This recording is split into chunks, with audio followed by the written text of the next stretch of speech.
Coalition, RTI International, as well as ChangeLab Solutions and others. And so this is a part of our efforts to support decision makers using opioid settlement funds. So we're excited for you to join us today, and thank you. Today's webinar is brought to you through a partnership again with Big Cities Health Coalition, a forum for leaders of the largest metropolitan health departments to promote health and safety, as well as our partners at Research Triangle International, who you'll hear more about shortly, and who you'll be hearing from their team throughout today's webinar. Just a couple of reminders. You just heard we are recording today's session, and we'll make the slides and recording presentation available to you afterwards. Additionally, we hope that today will provide an interactive experience, so we encourage you to use the chat and Q&A function throughout the presentation.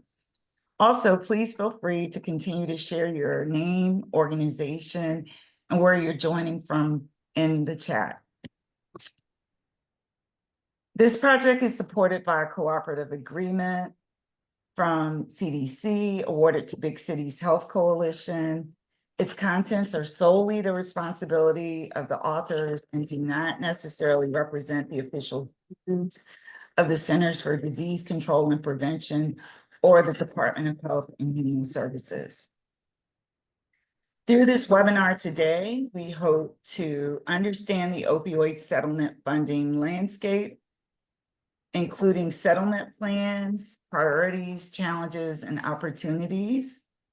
We also hope to continue providing technical assistance and capacity building opportunities to decision makers navigating opioid settlement funding. Next slide, please. We hope to build an understanding of strategies that span the continuum of opioid and substance misuse. And we also hope to continue promoting resources and the evidence around addressing opioid misuse and substance misuse. Next slide. To guide collective action in taking a comprehensive public health approach, Prevention Institute developed and proposes a set of 6 core guiding principles for decision makers to consider as they continue to address the opioid epidemic. We worked together with partners last year to consider what a public health and prevention lens to addressing the epidemic could look like, and came up with these 7 principles. These guidelines were developed to support investments in opioid settlement dollars and primary prevention strategies that create healthy community conditions and prevention, and to promote primary prevention strategies. But by no means are they meant to be prescriptive or exhaustive, and each community should give consideration to their individual context and experiences. The first principle, comprehensive investment across the prevention continuum. This includes considering balanced investments in primary, secondary, and tertiary prevention strategies to address immediate needs and root drivers of the opioid epidemic. Second, engaging in a multi-sector approach. We believe that it's critically important to convene stakeholders from traditional and non-traditional sectors to address the root drivers of substance misuse and to share effective practices and innovations. Stigma. We all know that it's critically important to actively counter stigma and understand how stigma permeates public understanding of substance misuse and opioid misuse, and invest in person-first, evidence-based response strategies to addressing stigma. We also believe it's important to implement approaches and solutions for those most impacted by opioid and substance misuse. And this means bringing and embedding a health equity lens to addressing the epidemic. This includes and should include an acknowledgement of how structural and systemic issues have created past and present inequities that may lead to substance misuse, and investments in building community trust, relationships, power, and voice for those most impacted. weaving together multiple forms of evidence. For us, what this means is leveraging best available research, which is critically important when looking at evidence-based strategies, but also considering contextual and experiential evidence when designing and implementing opioid response strategies. Building public accountability into spending plans. And that means ensuring that settlement fund decision-making processes center community-driven solutions, are transparent, and are also open to and engaging the public in decision-making and in understanding what modifications may need to be made throughout opioid settlement investing. And this takes us to today's topic for today's webinar, which is ensuring sustainable investment. This means considering opportunities to blend or braid settlement funding with other funding streams, and also conducting strategic planning processes that identify long-term vision for local opioid response. Historically, we know evidence-based interventions in public health have lacked reliable, sustained funding. So it's important to determine not only the best short-term use of the dollars, but also to identify early what the longer-term vision is for your local opioid response. To get us deeper into today's conversation, I'd like to welcome Dr. Derek Brown from Research Triangle International. And at the end of the webinar, or maybe now, we'll be sharing links for you to get the full set of principles and also a document that we wrote that explains more and provides really strong examples of where we see the 7 principles being implemented around the country. Without further ado, welcome Dr. Derek Brown.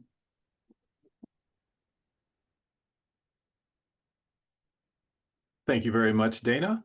And hello, everyone. As Dana said, I'm Dr. Derek Brown with the Substance Use Prevention, Evaluation, and Research Program at RTI International. We're happy that you've chosen to join us for this webinar, and we're pleased to have the opportunity to discuss and share with you some considerations for sustainability planning and the impact it can have on prevention programs, strategies, and initiatives supported through opioid settlement funding. Next slide, please.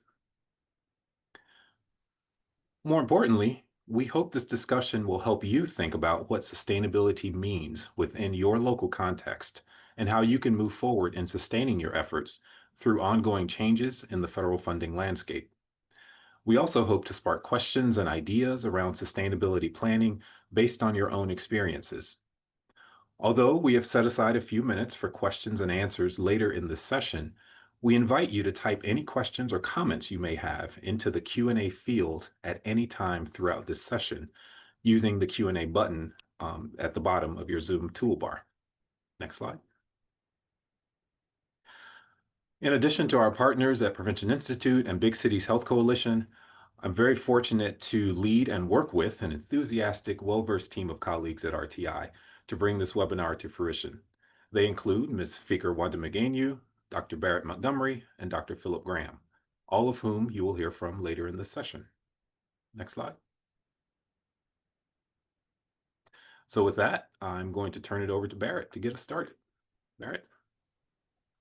Thanks so much, Derek. Hi, everybody. My name is Barrett Montgomery. I'm a research scientist here at Research Triangle Institute, and I've been working with Derek, Fikir, and Philip, and others on the Opioid Settlement Fund initiatives for a while now. Prior to joining RTI, I worked in a community-based research setting where I became interested in the concept of sustainability. So to begin this webinar, I really wanted to begin where we always do in science, with reviewing the state of the evidence, and in this case, regarding the major barriers to making community evidence-based practices sustainable. So the findings I'll be discussing come primarily from these 3 papers from researchers at the National Opinion Research Center in Chicago, the Washington University in St. Louis, and a team I worked with at Michigan State University in Flint, Michigan. You can find all of these citations and links to the full papers in the sources handout that was distributed earlier. Next slide, please. So the primary reason that most evidence-based programs are not sustained is due to a lack of funding. Many community-based prevention programs struggle with inadequate funding and making it difficult to hire and retain staff, provide adequate training, and purchase necessary resources. The second most common reason is that our challenges with program implementation. One issue is this tension between adaptation and fidelity. While some research-based programs might not be suitable for all communities, adapting them can compromise their effectiveness and require significant expertise in research and program development. So finding the right balance can be difficult to sustain. Other factors include difficulties integrating the programs or initiatives into the community, pressure to see quick results that can lead to rushed implementation, and then a lack of sustainability, a lack of awareness of the benefits of your program or evidence-based programs more broadly can also be an issue. The third most common includes contextual factors in the community, making sure that the intervention materials are sensitive and culturally appropriate. That's something that's within the interventionist control. However, the evidence-based programs are typically built on evidence from large group averages, so not all individuals are going to get the same level of benefit. And very few evidence-based programs can address the core and complex social determinants of health in the community, such as poverty, discrimination, and the lack of access to resources. Next slide, please. So last year, with the help of Prevention Institute, we produced a report all about how to effectively monitor and evaluate the use of opioid settlement funds, which included some important strategies to overcome these barriers to sustainability. Next slide, please. This webinar and the written guide was designed with multiple levels of decision makers in mind, from the larger state entities down to the local level where the work is really happening. So our guide really emphasizes the importance of monitoring and evaluation to avoid repeating the past mistakes. For example, the tobacco settlement funds from the Master Settlement Agreement were often diverted to purposes unrelated to tobacco control. Above all, we strongly advocated that all the stakeholders prioritize sustainability planning from the very beginning. Our focus today on sustainability is an extension of this prior work, and we covered many elements of monitoring and evaluation as a means to support sustainability of initiatives. And we'll cover two of those topics today. Next slide, please. Regularly gathering and incorporating feedback is one of the best ways to overcome implementation barriers I brought up earlier. The feedback combined with outcome information will allow you to navigate that tricky balance of adaptation and fidelity, which will then help foster a sense of community ownership and integration. Starting sustainability planning early also establishes a long-term perspective that helps resist the pressure for quick and short-term results. Next slide, please. And sharing materials throughout the community is another vital step towards sustainability. This dissemination process builds community ownership and helps integrate programs into existing communities. We've included some key considerations here for how the information should be conveyed and also how to reach the right audiences. You can find more information in the guide. Again, there's a link to it in the sources handout.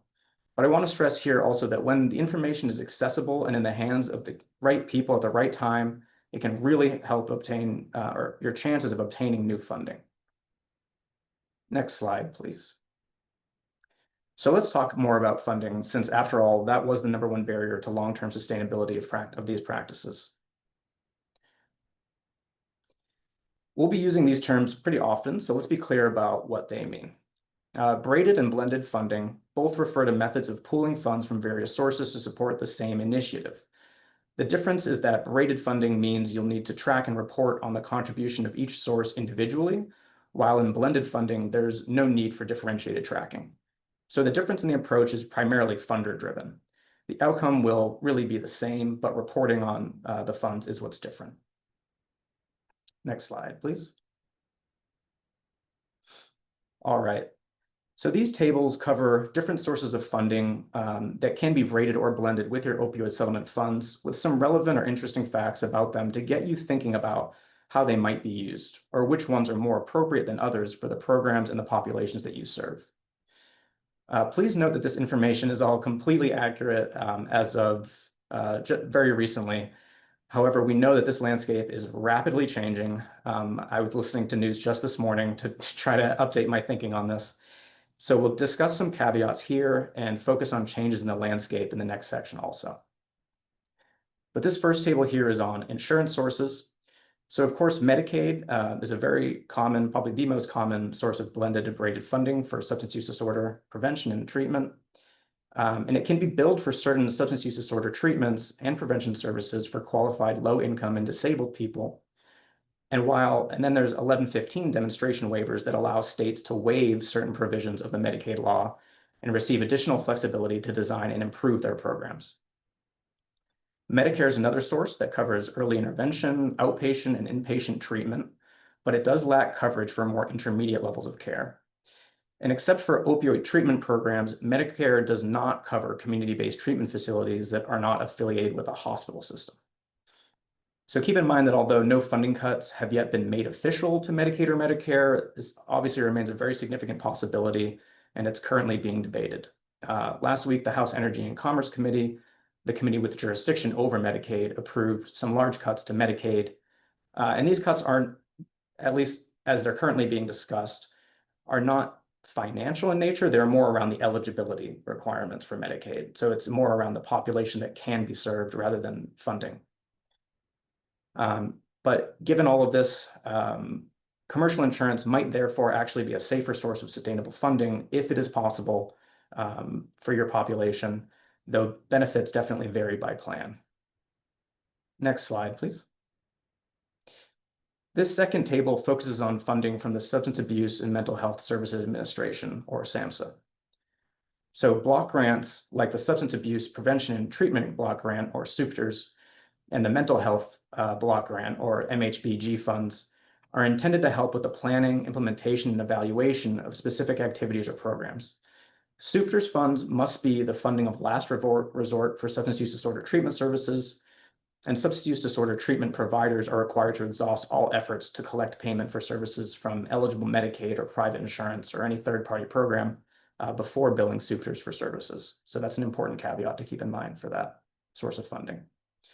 And again, it's good to keep in mind here the level of funding cuts that are currently being discussed at SAMHSA. So the recent skinny budget proposal for fiscal year 2026 seeks to cut just about $1.07 billion from the agency. Next slide, please. Other block grants, such as the Maternal and Child Health Block Grant, which is administered by the Health Resources and Services Administration, or the Community Services Block Grant that's administered by the Administration for Children and Families, have also been used by states to support certain substance use disorder services. Unobligated funds from the American Rescue Plan Act were, of course, recently clawed back, so these really should not be considered as an option for future project funding. Some of that funding that has already gone out is still being used and going through, but we don't think it's a viable source for future funding as of now. In some states, the revenue for substance use disorder prevention, intervention, and treatment is also generated through fees or taxes imposed on alcohol or cannabis where legal. So that's something important to keep in mind if you're in one of those states. And another great source is private foundations at both the national and local levels that can provide funding for treatment and prevention programs as well. All right, thank you. Next slide. Okay, so let's talk about the elephant in the room. There are some massive changes in the current funding landscape that present challenges for sustainability, some of which we have already discussed, but let's dig a bit deeper here. Recent cuts to the Health and Human Services budget and various organizations within it, including the CDC and SAMHSA, are really shaking things up. In March, there was an $11 billion cut from the Coronavirus Aid, Relief, and Economic Security Act, as well as the American Rescue Plan Act. There were reductions in force of nearly 20% to the CDC, the NIH, and to the FDA. Some of these folks likely supported state and local departments in crisis management and day-to-day activities. So an additional reductions to some of these departments are already being openly discussed. The block grants that many local departments rely on have particularly been impacted. Next slide, please. So while we don't have a crystal ball and things could always change, right now we think that the silver lining here is that we really don't see a way that these opioid settlement funds can be cut or reduced in the same way that some of the federal funding has been affected. Unfortunately, though, this also puts a big target on the opioid settlement funds as a potential stopgap solution to fund those programs that lost funding in the federal clawbacks. If you attended our webinar last year, you'll recall this is exactly the type of action that the proponents of the opioid settlement funds were really trying to protect against because of the history of those missed opportunities from the tobacco master settlement agreement that I talked about earlier. In the 90s, that money was going to all types of purposes that had really nothing to do with tobacco smoking reductions or prevention, but instead it was being used in many cases to fill out state budget deficits. And unfortunately, this is kind of already happening in some states. So be sure to pay attention to how this might affect the availability of opioid settlement funds in your area. This gives us even more of a reason to be thinking about sustainability strategies and how to plan for blended or braided funding now. Next slide, please. The good news is that this unique flexibility of the opioid settlement funds provides a vehicle for upfront investments that can really help you prepare for identifying braided or blended funding opportunities and transitioning to other sustainable funding models. Next slide, please. And while we don't want to be overly prescriptive here, we think that generally most organizations can consider how to use opioid settlement funds to support early investments into capacity building, data systems, and other infrastructure that will prepare the organization for longer-term success. While programs and services are vital, investing in internal capacity is what ensures these initiatives survive beyond the initial settlement funding and can be funded by other sources to further stretch the limited opioid settlement funding dollars. And this slide highlights 4 strategic investment areas that can create some lasting infrastructure. So for the workforce development, you could invest in specialized sustainability roles, such as dedicated grant writers or program evaluators that will support your long-term success. Of course, you'll also want to invest in training the staff on evidence-based practices and ways to build institutional knowledge that can remain even as personnel change.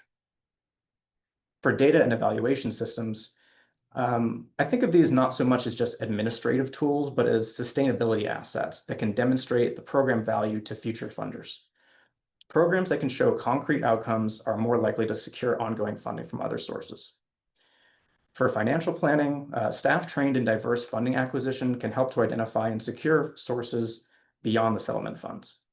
The most sustainable programs really start financial diversification planning from day one, so not just when the settlement fundings are running low. And finally, the cross-system integration is a way to eliminate redundancies and create cost efficiencies that extend program lifespans. As I stated in the braided and blended funding slide, there is really no single funding source that covers all the types of services that are needed to help people prevent or recover from opioid use disorders. Integrated care models address multiple dimensions of opioid use disorders and can also access multiple funding streams across healthcare and public safety, creating more financial resilience. Next slide, please.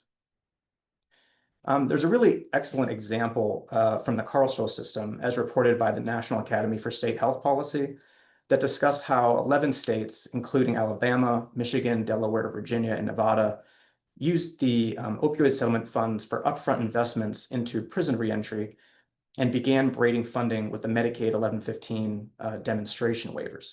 You can find the full link to this story in our source handout to learn more. Next slide, please. All right.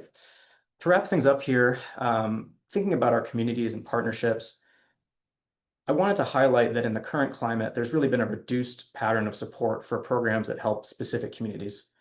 So many federal agencies were really racing to remove terms like diversity, equity, and inclusion from their documentation and their websites. And so if you have terminology like this in your program title or description, you might want to consider alternative language if you're trying to get programs funded by federal sources. But I want to end on a positive note about leveraging your social networks and that communicating with your policy and decision makers is really more important than ever. There was an excellent workshop hosted by the National Academies of Science back in 2017, all about implementing evidence-based prevention by communities that discussed the role of social networks in sustaining evidence-based programs in schools. And again, you can find the full sources in the sources handout.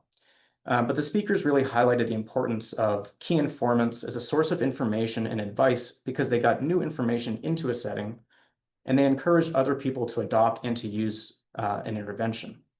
So for example, Mark Atkins, who's a longtime professor at the University of Illinois in Chicago and a leader in school-based evidence-based programs, really spent time identifying the teachers who were influential with other teachers and asking them what parts of the programs were interesting and important. These influential teachers are then in a position to share that information, leading to a good reputation for the program, which improves sustainability. I think this story really highlights the importance of getting the right information into the hands of the right people at the right time, which is something we all need to be thinking about a little bit more about right now.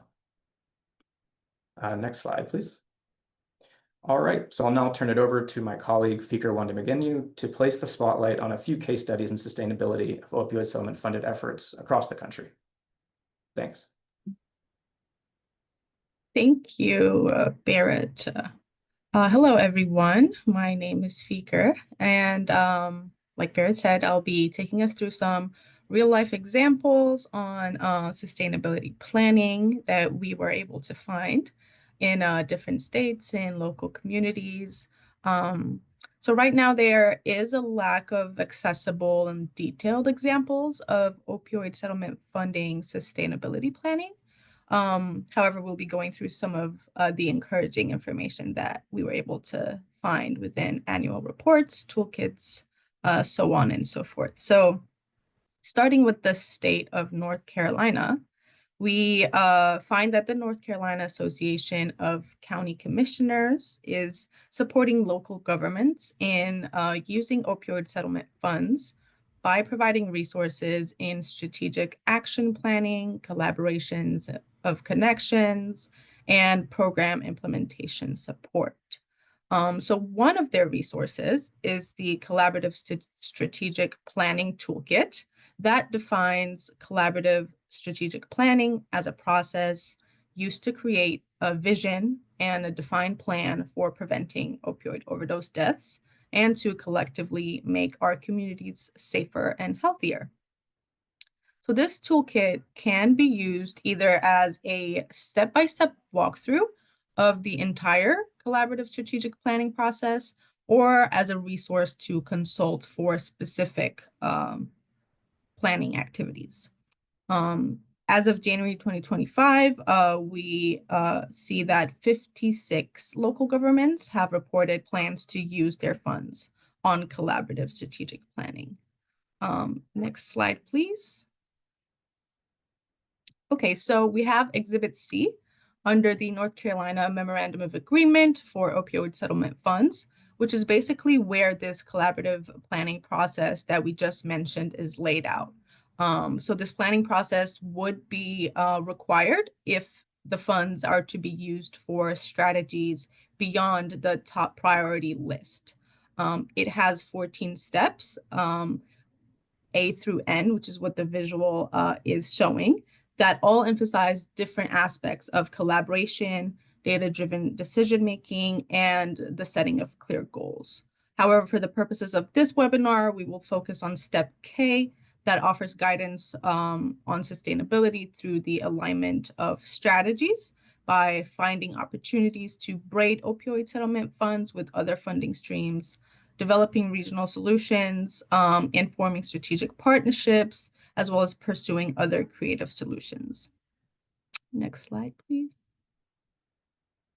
So step K lists several sustainability planning specific questions to think through. The first set of questions encourage us to look for opportunities to leverage braiding opioid settlement funds with other funding streams. So this can look like identifying funding streams that complement each other and support similar opioid-related or public health goals. Maybe even identifying funding sources that desire focus on the same population, right? This can also look like spotting where settlement funds offer more flexibility, where you could use them to do things that other funding sources can't, while also recognizing the flip side where settlement funds have limitations, so that you could find other sources to fund those parts of your strategies. And lastly, identifying grant opportunities that require matching funds and considering the use of the settlement funds to meet that requirement to unlock more money. Next slide, please. So the next set of questions are helping us think about sharing resources, staff, or programs across counties or regions, jurisdictions. And this is where you could identify existing networks or partnerships to tap into like existing regional health alliances or councils of government, so that you don't have to build new collaborations from scratch, essentially. And this is done to position your goals and your strategies as part of an existing movement or plan in your region, to allow you to share infrastructure, data systems, or workforce pipelines, which may help attract more support and funding with larger public health and economic goals. Next slide, thank you. And the last set of questions in there consider implementation by identifying local stakeholders that are doing similar work in addressing root causes and partnering with them to co-develop shared sustainability plans, shared services. So yeah, we'll take some time, a few slides down, to look at some examples of amazing partnerships, but this really helpful toolkit can be accessed in the sources handout that will be received after the webinar. Next slide. Okay, so we are now moving on to New York. So we have the New York State Office of Addiction Services and Supports. That is the lead agency responsible for oversight of the Opioid Settlement Fund. And then we have the Opioid Settlement Fund Advisory Board that provides recommendations at the state level for funding allocations. So the most recent, the 2024 annual report emphasized the need to sustain programs that serve co-occurring disorders and special populations. However, the board also expressed concern over the lack of integration between their work and the state agency's strategic plans, sharing that it is restricting their ability to recommend funding for programs and services that will then be sustained by the state after settlement dollars have been exhausted. So they did provide some recommendations, one of the main ones being to develop a New York State opioid settlement strategic plan by engaging an external consulting firm to create a sustainability aligned plan, and aligning this plan with the strategic objectives of the Office of Addiction Services and Supports, Office of Mental Health, and the Department of Health as well, and really emphasizing long-term continuity through cross-agency coordination and best practice replication at the county and regional levels as well. We thought that this is a great example of the acknowledgement of the need for discussions and considerations around sustainability as early as possible. Next slide. Okay, so that was a state level example in New York and North Carolina. We were also able to find 18-month project proposed by an organization called IPRO, seeking to increase the number of patients screened for opioid use disorders and treated with buprenorphine by practitioners within primary care practices in Cortland County, New York. So this proposal is aiming to use opioid settlement funds to develop a workforce through the utilization of a dual train the trainer model, basically seeking to train community health workers for them to then become peer leaders for the chronic pain self-management and self-management programs. Also leveraging existing personnel within local organizations to do this. And then once they're all trained, they can train other trainers. They can train others, and then that system would keep going. Next slide, please. Thank you. So the proposal is also aiming to strengthen systems and infrastructure by aligning the work of healthcare providers and community-based organizations via an intentional electronic health records EHR integration process. They also offer technical assistance throughout the project and after the project ends. So they like to ensure that continual feedback is also received and used through consistent documentation of information. And lastly, really making sure to engage stakeholders throughout the entire process to inform sustainable decisions. Next slide.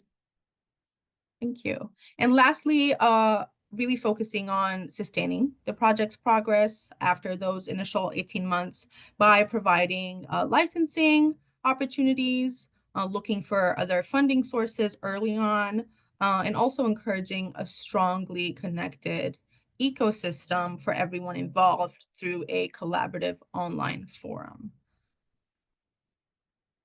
Next slide. Thank you. So IPRO's proposal was a great segue into really what county and city level efforts can look like.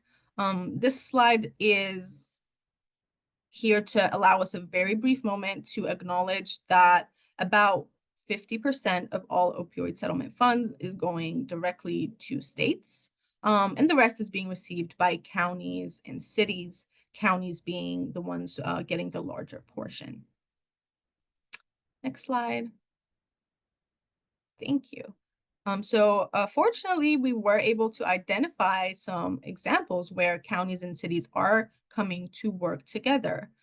So first up are Clinton County and the city of Frankfurt in the state of Indiana, where they've created a joint opioid settlement funding committee, including elected officials, first responders, and various other stakeholders.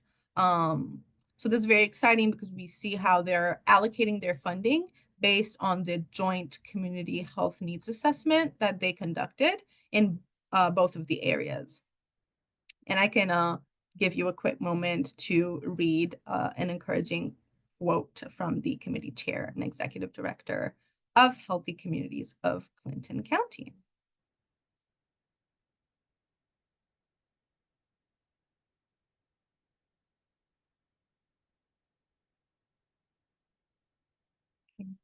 Next slide, please. I hope that was enough time. We also have New Hanover County and the city of Wilmington in North Carolina. Very similar case where they formed a joint subcommittee on opioid settlement proceeds. They have established 3 main areas of focus that are listed on the slide, and they make their recommendations accordingly. And then the city council and the board of commissioners review and approve the recommendations that are made. This is also an example similar to what they're doing in Indiana. There's also another quote that I'll give you a second to read.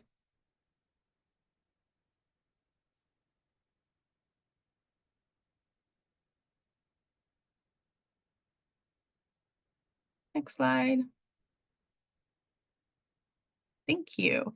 Yeah, and last but definitely not least, we have Arkansas with the Arkansas Opioid Recovery Partnership that has united local government representatives to allow the pooling of their resources. So this partnership evaluates proposals, makes recommendations, and seeks to empower evidence-based programs and strategies, the utilization of evidence-based programs and strategies. And we've also highlighted their principle number 2 of the 9 principles that they also list on their website that again touches on the key sustainability focus of supplementing and expanding existing efforts and funding, and avoiding any duplication to ensure resource maximization. So these are all the examples that we were able to find. Again, all of them will be in the source handout that you all receive after the webinar. So thank you so much. Next slide.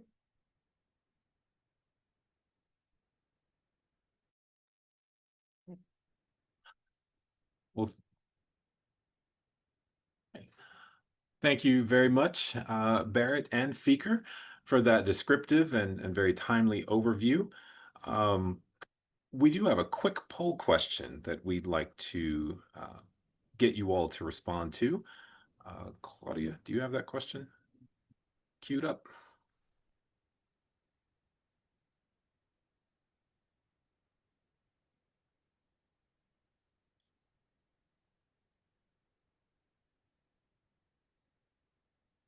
while we're waiting for that poll question to come up, I again invite folks to um, post any questions they have in the Q&A at the bottom of your screen. You can also unmute yourselves and verbalize your questions or make comments on the material that's been presented so far.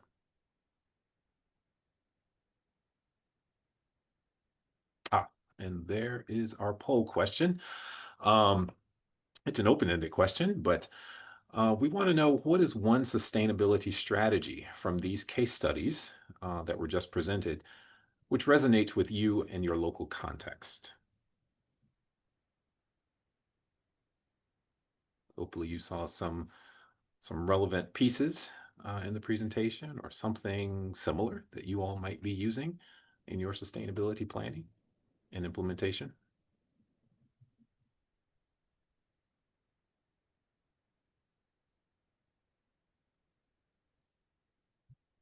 And if you have multiple sustainability strategies that resonate, feel free to put those in. We will not limit you in your answers.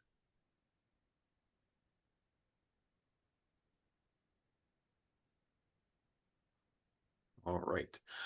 But while we're doing that, we just want to take a couple of questions at this point. We have two questions in our Q&A. The first one from Susan. She says, are CHWs, community health workers, as a profession reimbursable in the state of New York through Medicaid? Must the beneficiary be in a waiver program? I'll let Feker jump in, but I do not know the answer to the first part of that question. I don't know if community health workers as a profession are reimbursable in New York State, but it does seem that that labor category, that labor profession is becoming more common, slowly, but surely more common for reimbursement of community health workers, certainly for providing services such as substance abuse, substance use prevention and treatment services. But Feker, do you have more information on that from the New York example? I do not have more information on that, unfortunately. However, I could definitely look more into it and answer it. I think Barrett Type an answer. Yeah, Barrett, maybe. let you jump in here. Sure, yeah. It might depend on the specific context. Most importantly, it probably depends on the type of service that they're providing and who the beneficiary is. But generally, yes, it's definitely possible. Okay, thank you. And then our second question, what is the cost benefit of investing in a consulting firm to build a sustainability plan when funds are limited? Feker?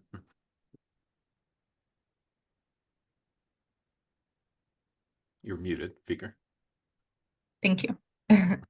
I wanted to quickly acknowledge that I believe there are also other people placing answers in the chat, so that might be relevant information. Yeah, but for the second question about investing in a consulting firm, at least specifically for the state of New York, when they made that recommendation, they provided a very brief note that they're seeking to do this via pro bono or alternative funding. So really trying to find innovative ways to fund that. Great. And of course, there could be other efficiencies in bringing in a consulting firm to help with sustainability planning, rather than sort of farming that out to different entities, the local or state level. Certainly, you have firms with lots of expertise in doing that, in data gathering, data sharing, convening groups, doing the whole negotiation sort of process among groups to hammer out a good sustainability plan. So there are certainly benefits, but then you have other costs, other indirect costs that come along with that. It's something that will have to be adjudicated, I guess, among you and your team when deciding on whether to engage a consulting firm. We have a few other comments that I see in chat. Some folks appear to still be struggling to help decision makers see the value in demand reduction as opposed to just harm reduction. That's certainly true, I think, across several communities. Someone also suggests checking Medicaid state plans to learn about various reimbursable services. So I think that gets back to the first question as to whether community health workers specifically can be reimbursed. Also, there's potential for billing through Medicaid with 1115 waivers. That's another option. Thank you all very much for those suggestions. Other questions, comments at this point?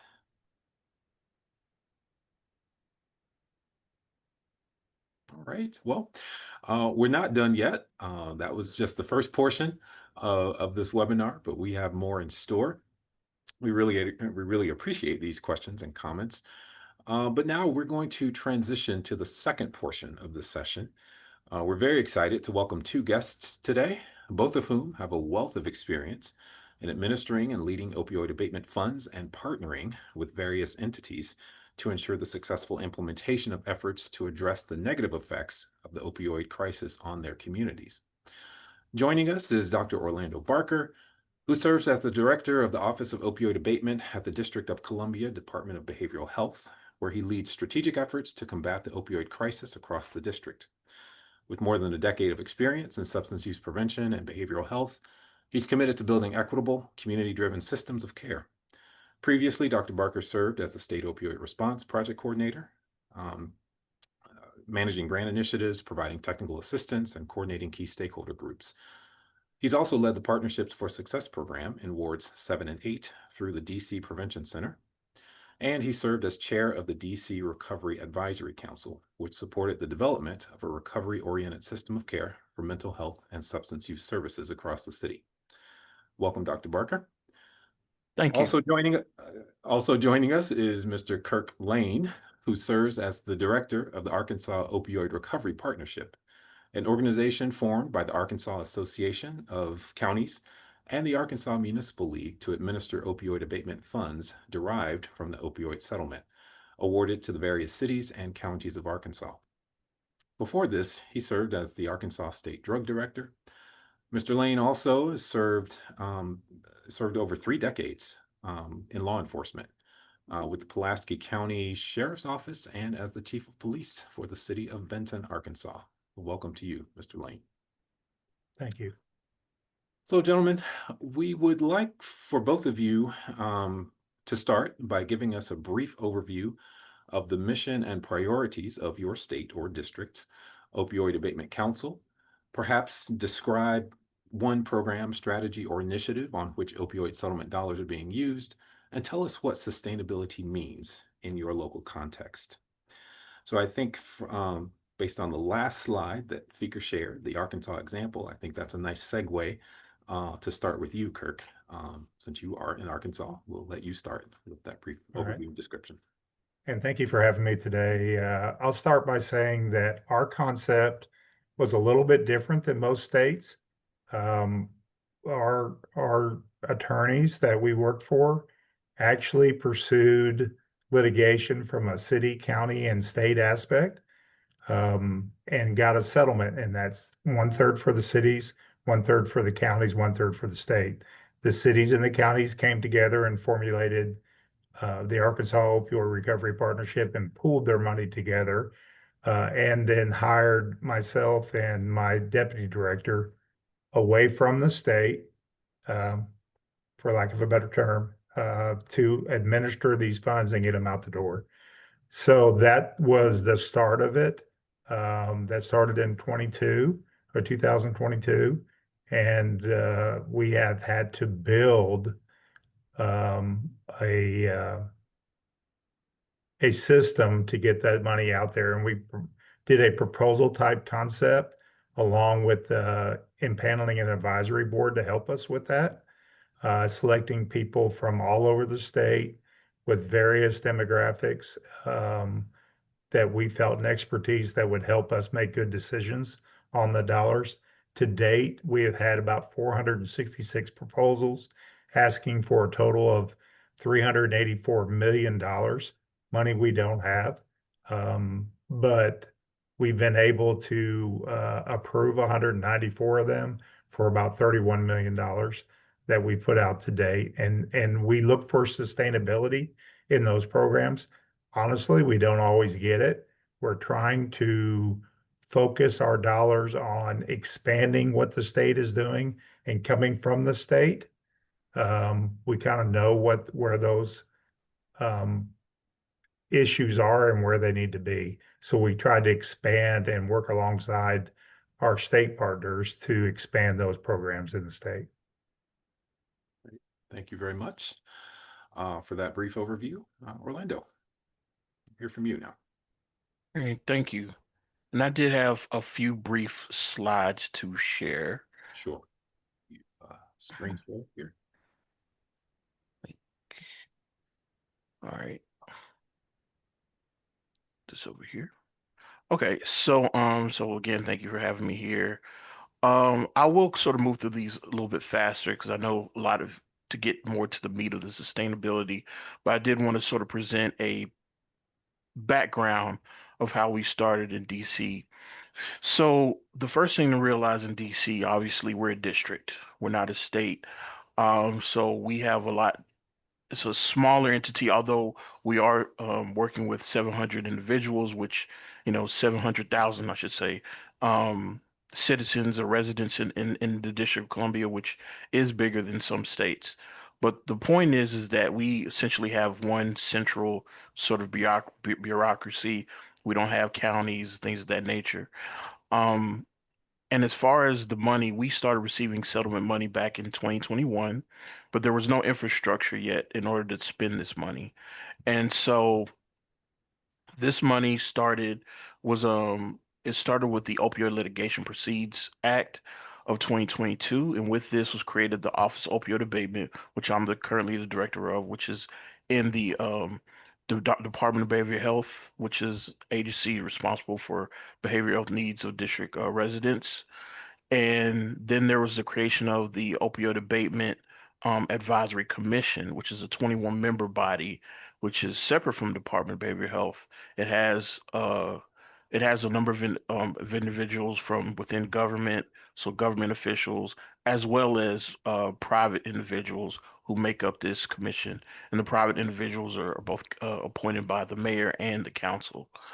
And so the idea is that the Office of Opioid Abatement is responsible for managing the fund, grant making, procurement issues, whereas the commission sort of provides, guidance, advice. They make recommendations on particular areas of focus that we may want to focus on, etc. And they hold public meetings, and we put all this information, all the public meetings online. As far as the funding that we're projected to receive probably about $80 million over the next 18 years, or up until around 2041. And so far we have received about 28 million.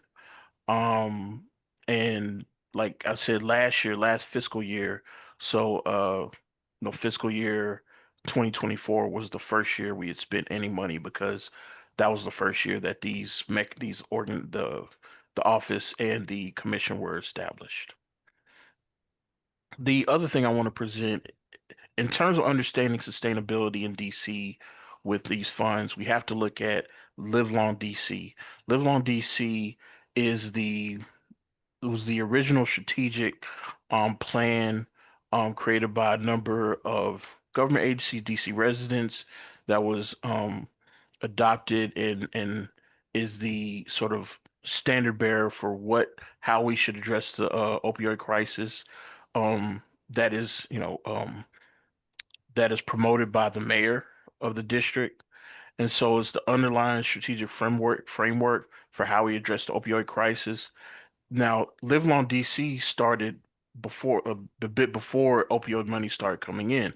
This started officially in 2018, but I was part of the original group that came together and we started talking about this in 2017. But it was a series of different meetings, and then finally we created this Live Long DC strategy, and then you know, one of the biggest pots of funding that helped propel this forward was the state opioid response grant, SOAR grant, as was mentioned in a lot of in the presentation before. And so the SOAR grant was sort of the basis, but there were other sources of funding. There was CDC funding. There was other local money, the subtours, the substance use prevention, treatment, recovery services. That was also a small part of it, but SOAR was kind of the basis of it. I point all this out because Live Long DC is kind of giving us the framework for how we evaluate what works and what doesn't. As you see here, we're on 3.0. 1.0, we had a number of different areas that we focused on, particularly within the prevention, harm reduction, treatment, recovery spectrum. And, we also focus on criminal justice and workforce development. But as we went through those, what worked and what didn't work, we evaluated. And there have been changes over the years. So we've sort of looked at, what we want to continue funding, and we, went in that direction. And so that's how we've gotten to 3.0, because we've had subtle changes since, like I said, 2018 when this started. Um, Now, as far as just some of the initiatives that we are doing. This is by no means a comprehensive list. This is just, but these are some like big groups that we are focusing a lot of funding in. We have peer workforce development. This is a big one, and you saw before I mentioned in the Live Long DC, workforce development is very important. We are particularly focused on peer workforce development because one of the things we've been seeing over the years is that a number of our activities, there's the need, the very essential, important need for peers, peer support workers. Um, and what we've needed essentially is just having the training and the apprenticeship to make sure people who are receive their certifications or who are being trained, they get that experience. And then they also are in a position where they can actually make a career out of what they're doing. And so this has been something that's come up a number of times over the years. And so we really wanted to make sure we're putting some money into supporting that peer, workforce development. Some of the other things, improving overdose response infrastructure. This is sort of a big area. We have been funding an overdose response team with fire and emergency services, and this is basically a team that responds to people who've overdosed. Um, and they talk to these individuals like overdose and are not going to the hospital. So we've expanded this infrastructure, one starting at the hospital. So at the hospital, if people go to the hospital, they can get there's buprenorphine induction at the hospitals itself. But a lot of people don't go to the hospitals, they choose not to go. And so we have this team that goes out and engages these individuals. And now we have our support has allowed them to uh, induct, buprenorphine in the field, so they don't have to go to the hospital. They can start doing it in the field. So that's one of the new innovations we have. But also to expanding sort of the data infrastructure on looking at these overdoses so we can track them. So improving our data surveillance is another part of this area. And then last but not least, housing. There's always a need for housing, especially when we're talking about this population that's normally suffering. So we put a lot of funding into housing. That leads us all back into this idea of sustainability. What does that mean, and how are we doing it in DC? Well, I would say one of the biggest things from a sustainability, first of all, I mentioned the Live Long DC, and I've talked about these different things. But when opioid abatement funding started, there was a huge, I should say, desire for us to get this money out into the community. The community, a lot of community providers were very excited. They wanted to try their innovative ideas. So we had to sort of, we worked with the commission, we meaning the office, and DBH work with the commission to come out. What are some of the best ways we can put this money into the community? And the commission created they made these 14 recommendations on areas that we can fund. These are based on the data we showed them, the gaps that we were seeing in previous data. So they worked with us, they came up with these different ideas, and we put it out for different opportunities. And what we found is with community providers, the first thing we do is we ask all our community providers to give us a sustainability plan. What happens when this money is gone? Because, we've told them because um, the intermittent schedule that the money comes from this opioid abatement, we've informed them that, hey, look, this money here is not like it's not like SOAR. A lot of our community providers are used to the SOAR funds or other funds where they have 2 years or more to get these funds. But with opioid abatement so far, we've really focused on this is an injection. This is a one-time injection. We'll try to give you 12 months, but we can't promise you any more money after that because we don't know if we're going to get any more money and we don't know when the money's going to come. So we really focus on giving these injections of funding for people to sort of start their programs. But in that, we're asking them, how can you make this sustainable? What are the things you can do to continue this program once this funding is gone, or if it's not available next year? So that's the first thing. Also, too, we work with these community providers in achieving the credentials they'll need in order to allow them to bill for services. A lot of these, we talked about the peer workforce development. A lot of these programs, people have peers and are using peers to do a significant amount of work that they can bill for under the 1115 waiver. And so part of that is educating them on that and letting them know, like, getting them the support they need. Our office doesn't necessarily do it ourselves, but we have entities at DBH, at the overall agency, that do provide that information. We make sure we try to get them connected to that and get them the education they need and the training they need to be able to, bill for their services. Uh, and then of course, government agencies, we fund a lot of government agencies. The example that I gave with the overdose response is mainly funding through various uh, district agencies. Well, in those cases, the sustainability is a lot of it is um, looking at other sources of funding. So the reason why I really wanted to show you the Live Long DC and particularly talk about SOAR is because SOAR has sort of been the major opioid funding that we've had. The opioid abatement funding is just a small amount compared to, SOAR's around about $24 million a year at this point. So we're talking about a smaller amount of money, 80 million over 18 years. That's nowhere near in comparison. So that really has been the major source of funding that we've been able to get. Now, if something happens and SOAR no longer exists at some point, there are other sources of funding. There are, there are of course local. There are other sources of federal funding, et cetera. So one of the things with government agencies, they have a better ability, obviously, to seek those other sources of funding out.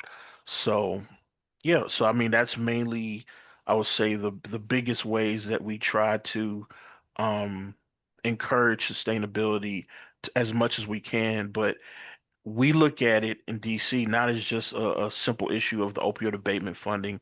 We really kind of try to look at it holistically with all of our opioid-based funding and substance use-based funding as a whole. And that's why I wanted to bring up again that Live Long DC strategic approach, because that goes beyond the funding. It goes like, how do we look at this with all these different sources of funding?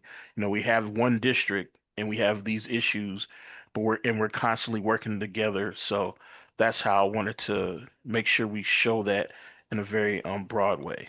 Thank you. All Thank right. you very much, Orlando. That holistic approach is certainly one approach I'm sure folks are considering.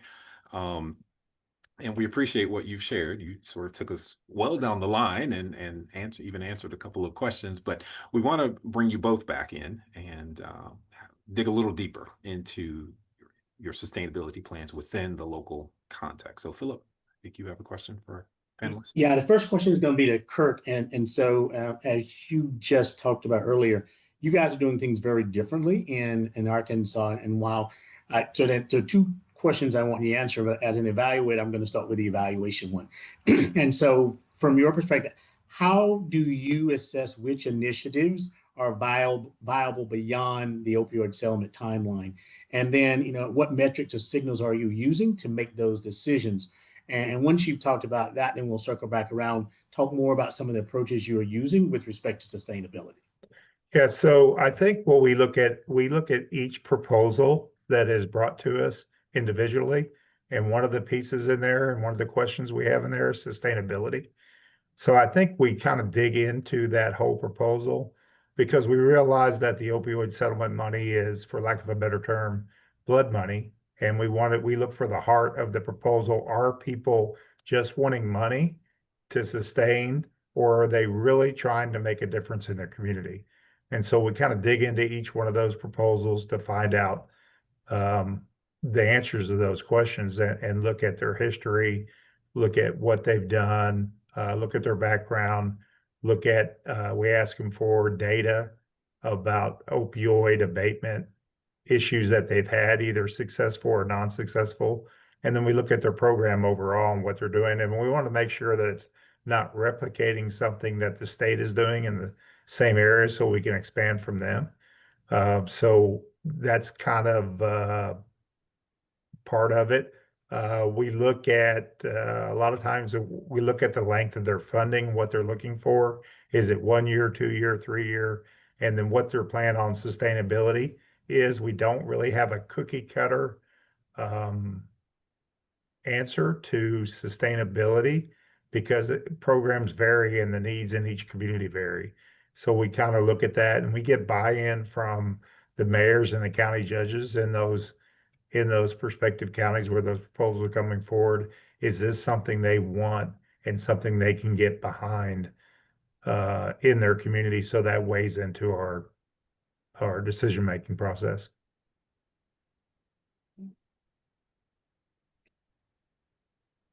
Thank you very much, Kirk.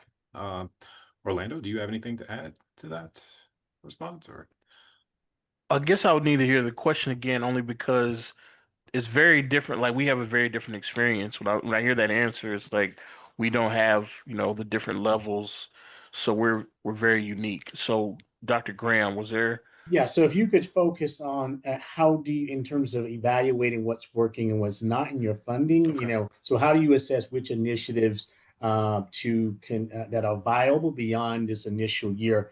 As I understand it, most funding is a 1 year at a time. Yeah. And so I don't know if you only do 1 year, but more importantly, how are you gauging or assessing what's viable and can be sustained beyond that initial funding? Well, essentially, this is our first year. Like I said, we did start last year, but we started like late in the year. So a lot of the programs that we started late in the year, they continued into this year. So this is sort of our first year of understanding, like of evaluating what's going on and what's working. I would say the first thing is, are you meeting the basic numbers, that you said you'd be able to meet? So everyone at the beginning of their projects, they basically, well, I shouldn't say everyone, it depends on the project, but a number of the different projects did have these sort of tallies on, generally, how many individuals could they reach or provide services to. So we look at that. We also look at, again, Live Long DC is constantly sort of looking at everything because, we don't want to look at our opioid abatement funded projects in a silo, because a lot of the stuff we're funding is similar to what source funding.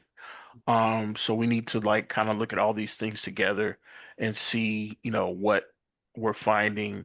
If there's anything particularly, we have a lot of data, a new data dashboards. We're constantly Department of Health, DC Health, and DBH are constantly looking at these different sources of data that come from, data from overdose, data, fatal and non-fatal, where, the overdoses are happening across the district. And then, the amount of medication, what are the medications that people are using? So there's constantly like we're constantly observing these things over the year. And so after we sort of look at these things over each year, we're constantly looking to see and talking amongst each other, what is where are the gaps? Is there something we're missing? Is there something we're not missing? Is there an area we're doing really well in? We've seen the number of naloxone kits that have been dispersed has went up dramatically. So it's like, okay, we're seeing successes here. We're seeing that the overdoses are going down. Although, no, let me take it back. Fatal overdoses are going down. Non-fatal overdoses are going up. at the same time, our, naloxone distribution numbers are going up. So we want to maintain the naloxone distribution kit. So maybe, we expand that program and how we, do that. So it's kind of like constantly looking at information. Like I said, this will be our first year of looking at what we've done now.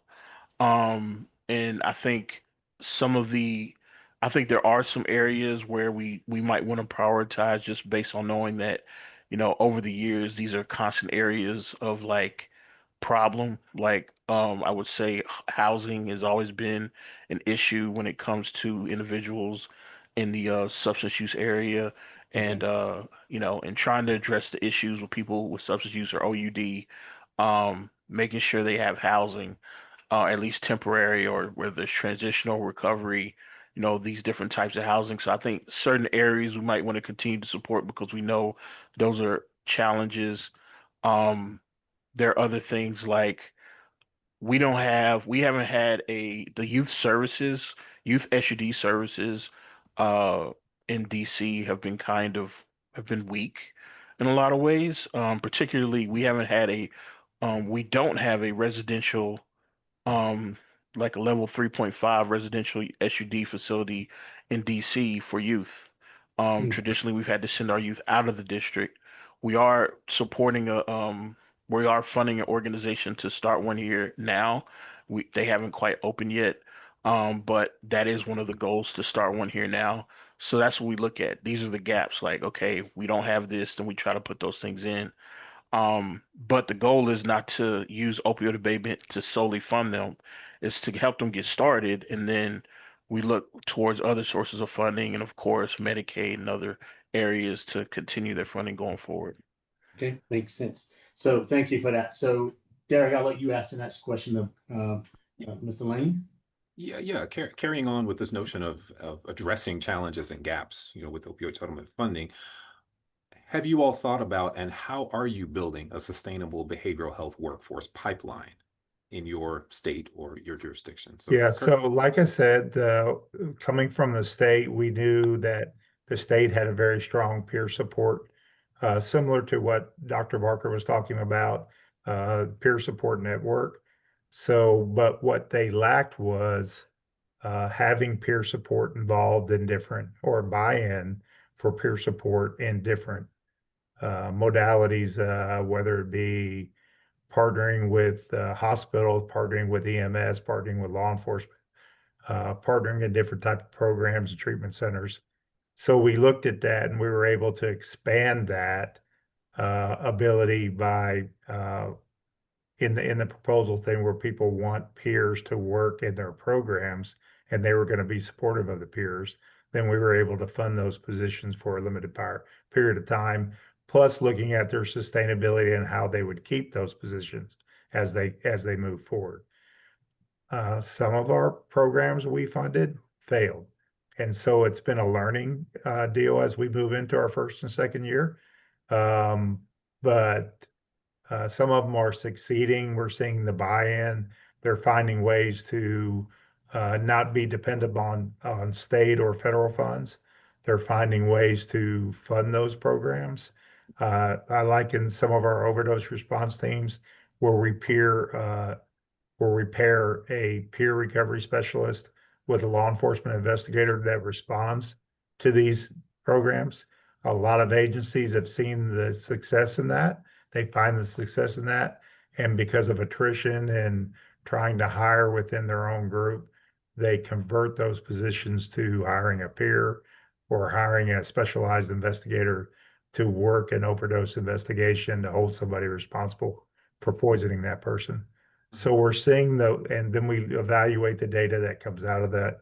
And going back to that overdose response team, a lot of times we're seeing 2 or 3, 4 or 5 arrests where we're seeing hundreds of people being led to treatment and recovery from the peer side of that pairing.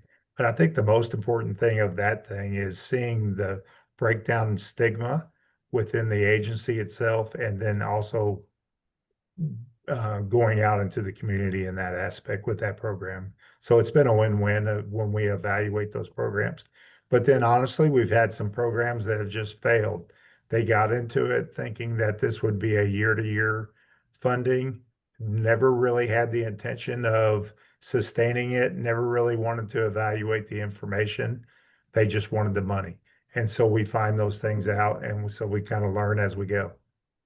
So, Kirk, I want to follow up, and you mentioned folks moving away from abatement funding. I know you guys are only a year in, and Orlando, I'll let you answer this question afterwards. What have been some of the most innovative strategies around sustainability you've seen to date, or things that you're thinking about or providing folks kind of guidance on other creative or innovative ways to sustain the work beyond this initial funding? So I think for us, I don't know if it's innovative, but I think it's just having buy-in, and finding a way that they see the pluses more than they did the minuses. And they find a way to fund that program for it, whether it be attrition through current staff or going to their city council or to their government saying, look, we got to keep this program, and this is where we're at. So we see a lot of people say, hey, I'm going to apply for funding, I'm going to apply for federal funding. And, with the temperature where it is now, it's really not a good sustainability plan. We've done a lot with recovery housing because in our state, 75% of the funding through SOR and other and block grants go to treatment and very little go to housing. So we've invested pretty heavily in faith-based housing. We're seeing a win-win and looking at the numbers that have been able to increase. We're listening to those communities of the value of that and the buy-in of those communities of breaking the stigma, because sometimes you'll fund a house in a neighborhood and it was all fine and dandy, but not my neighborhood. So we're seeing that community start to change, and listening to that, we expect those problems on the front end.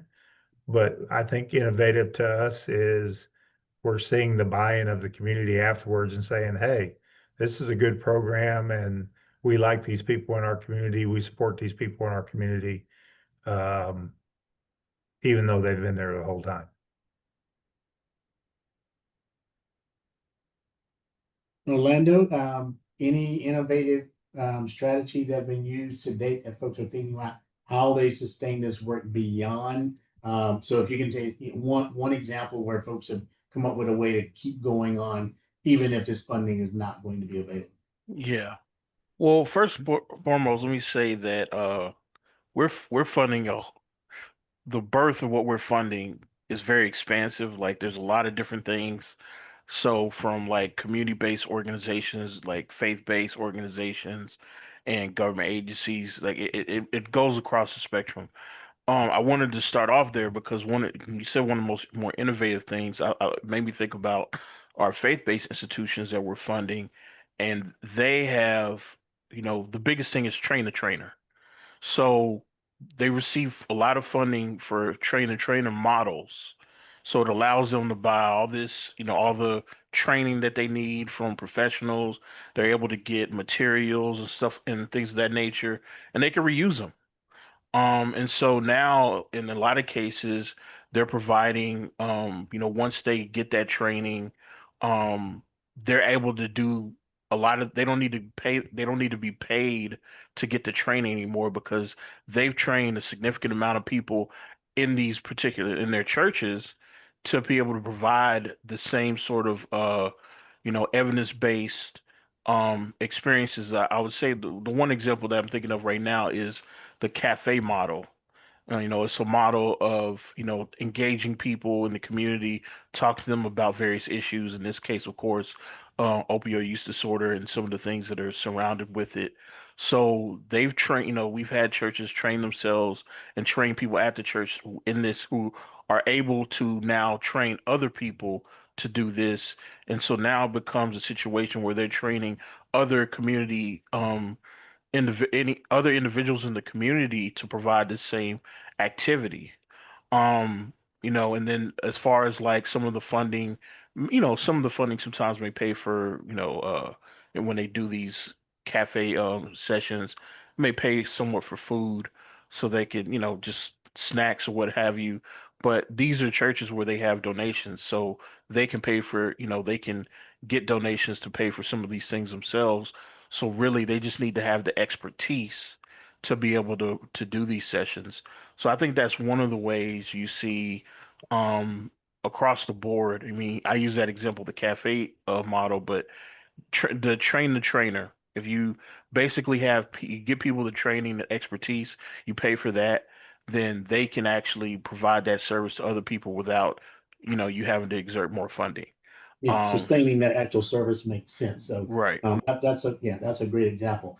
I'm looking at the time. So Derek, I think we have some wrap-up question for our speakers. So I'll let Yeah. you kind of frame that up, and as we wrap up today's session.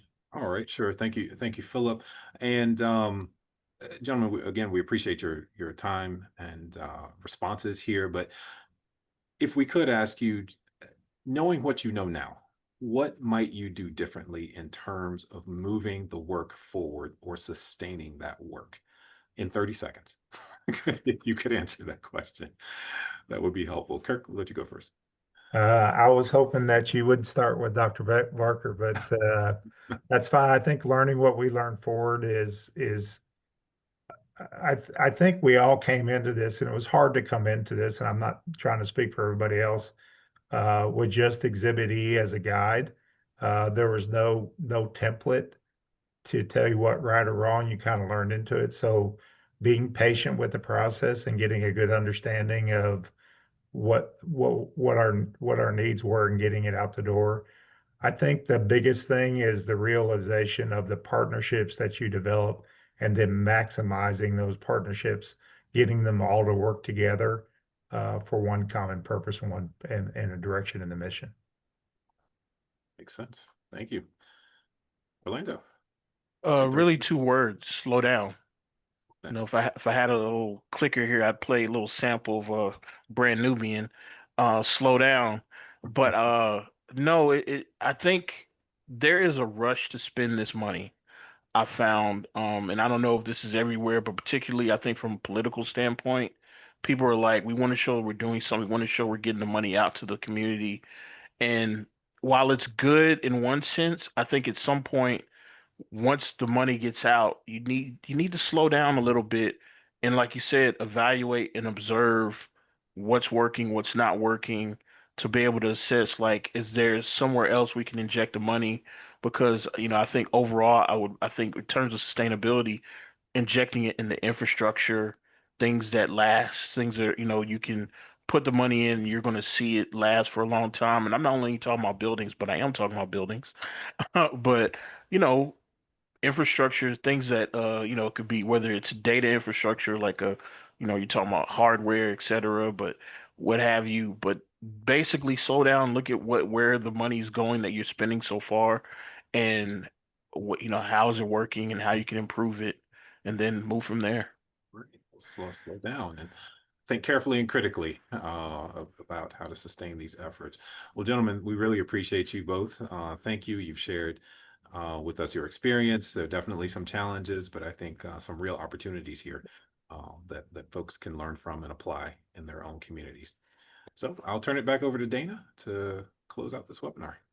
Thanks again. Thank you. Thank you, Dr. Brown and Dr. Graham, for that wonderful panel. And also want to thank Dr. Barker and Mr. Lane for joining us today to share their experiences. Love some of what you shared around the need for holistic approaches, the value of evaluation, and love the last thing you said, Dr. Barker, around slowing down, right? And the reference to the brand Nubians. So thank you for that as well. Want to express deep thanks to our RTI team, Barrett, Feeker, again, Dr. Brown, Dr. Graham, for what they've shared today. On today's webinar, I want to reference everyone to online resource hub that we developed, Prevention Institute developed in partnership with Big Cities Health Coalition on last year. I am dropping that link in the chat right now. There are a lot of great questions in the chat and in the Q&A that the RTI team and that we have also tried to respond to. We hope we got to all your questions and provided answers. Additional resources are available through this resource hub. There are a ton of great things there. There is no easy solution. It has to be multifaceted, multi-sector solutions to addressing opioid use disorder in communities. We hope you are engaging many partners in your opioid remediation responses. And so take a look at this resource hub. There's a lot there that could support you and your collaboratives and coalitions in your efforts. Lastly, please save the date for our final webinar in our series this year, which will be held on June 24th from 3 to 4:30 p.m. Our colleagues at ChangeLab Solutions will be joining us and helping us to think more deeply about partnership capacities of multi-sector agencies to support evidence-based and collaborative opioid settlement funding and decision-making. That is so critical to sustainability of the efforts you are putting in place with your funding. And a registration link will be sent out to you and to all who joined either of our previous webinars. Before you exit today's session, we would appreciate your feedback through a short poll that my colleague Claudia will be launching shortly. We really want to hear how you're seeing our efforts to share what you learned today about sustainability, what was most valuable, in addition to what else you'd like to know more about. So please take a few seconds, if you're still on, to respond to that poll.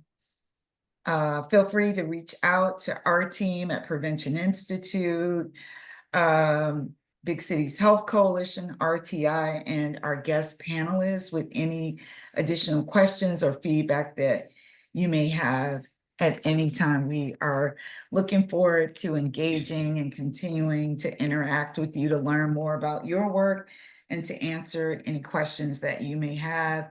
This slide shares how you can reach out to any of us, and we look forward to hearing from you. Thank you for joining today's webinar. Please keep responding to the poll. The more we hear and learn, the better we get at responding to and building capacity around these issues. Thank you. Take care, everyone. Thank you all. Thank you.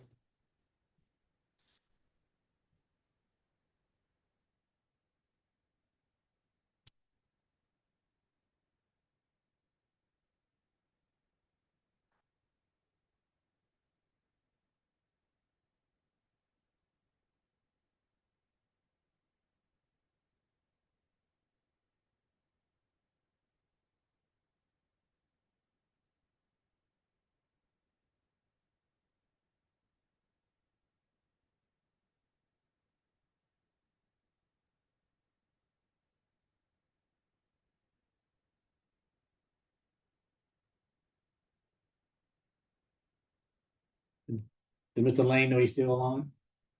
Looks like we got a few folks. I think we can release you, Mr. Lane, Okay. if you have other things to do today. But we really appreciate you being here. Thank you. It was Absolutely very insightful. Yeah, there was a question. There was one more question for you that someone was asking about. What was the question? Faith-based. I think they wanted to Yeah, faith-based housing. So we'll if there's any information or links or anything about it, if you could share that, and then we'll make sure it goes out to everyone when we send out the materials. Yeah. So Dr. Graham, I posted on the chats on there a link to our website where they can Okay. find all that information on there. Great. Okay, cool. Sounds good. We'll plot that in. Yeah. Awesome. Thank you, guys. Good. Thanks Thank again. you. Take good care. Thank you. Claudia, looks like there are 20 folks on. I can't tell if they're responding to the chat or just hanging out. There's still a few. Yeah, there's still a few. So just giving, there's still a few answering. So, but I'll give it another minute before I end the poll. So.